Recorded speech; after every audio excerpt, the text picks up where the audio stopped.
My name is Annie Hejny, and I'm an abstract painter working in Northeast Minneapolis.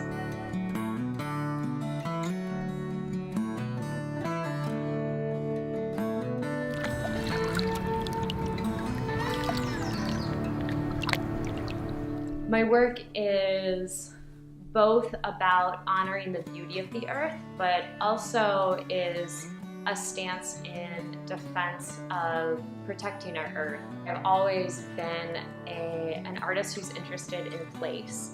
And when I first started painting, I was working in a representational style, painting urban landscapes. And my work then shifted towards painting about the waters that were in those spaces.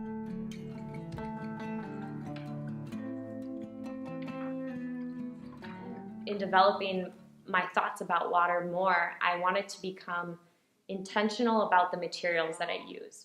That meant no longer just going to the faucet in my art studio, but it was to go straight to the source.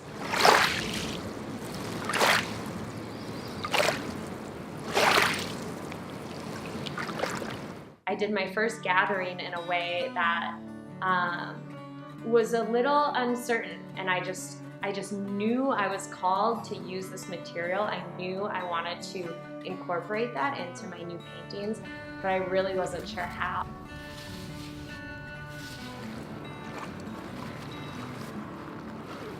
So I obviously notice when I'm working with water collected right in St. Paul, right in Minneapolis, that it's tainted. You know, I'm not working with pure, pristine, filtered water.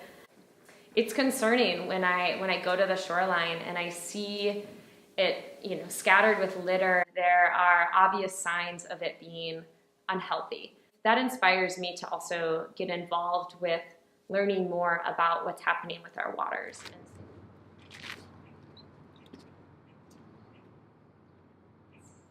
It's really my curiosity that drives me into finding these remote locations to explore. For me, that's really exciting to feel like I'm in this unknown territory when I'm really just so very close to home.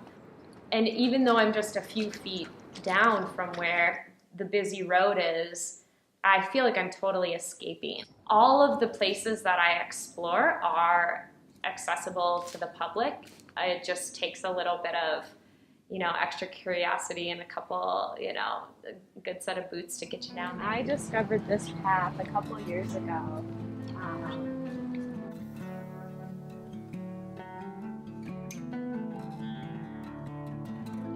The biggest part of my art making is really in the process.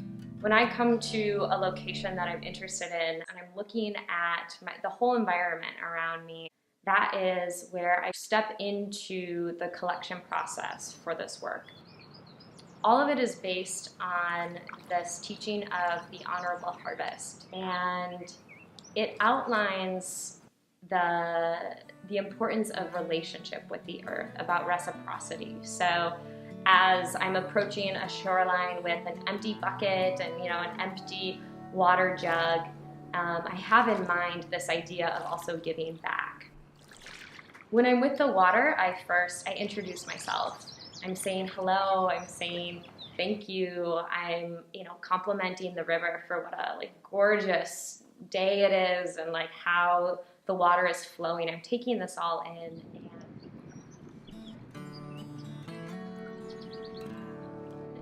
And I take a lot of time to start to make contact with the water. Again, being very present with the water is kind of my most important priority.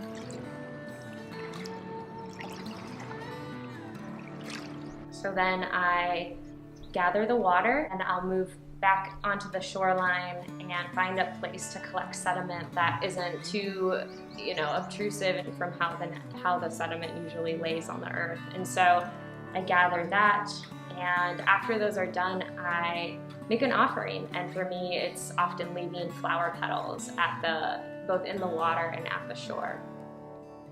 I can be a physical labor. I mean, sometimes if I have a full 5-gallon bucket of water that weighs over 40 pounds, in showing that effort, again, that to me is showing honor to the earth.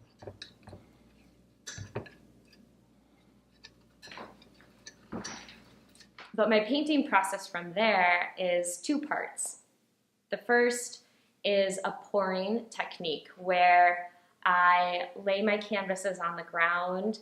I do an initial layer of paint to cover the whole surface, and that just kind of sets the underpainting, gives it a kind of a bright, strong underlayer.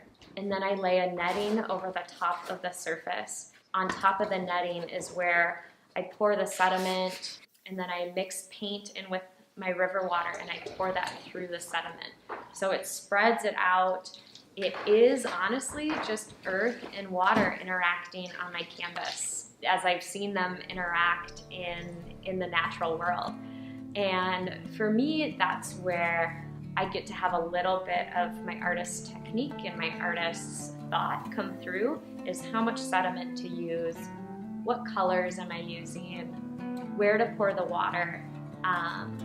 But it is a bit out of my control. And that's what's been really fun for me to explore and develop, is just letting this trust of the materials guide me through the process.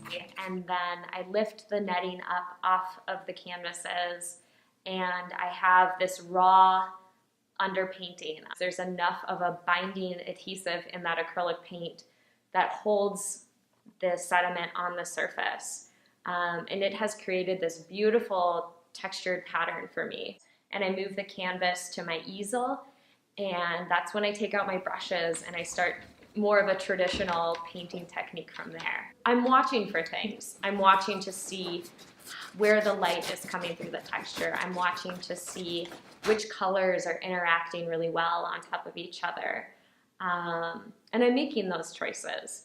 You know, this has been a whole collaboration with Mother Earth up until the point where it gets on my easel, and then I really get to let my voice come through.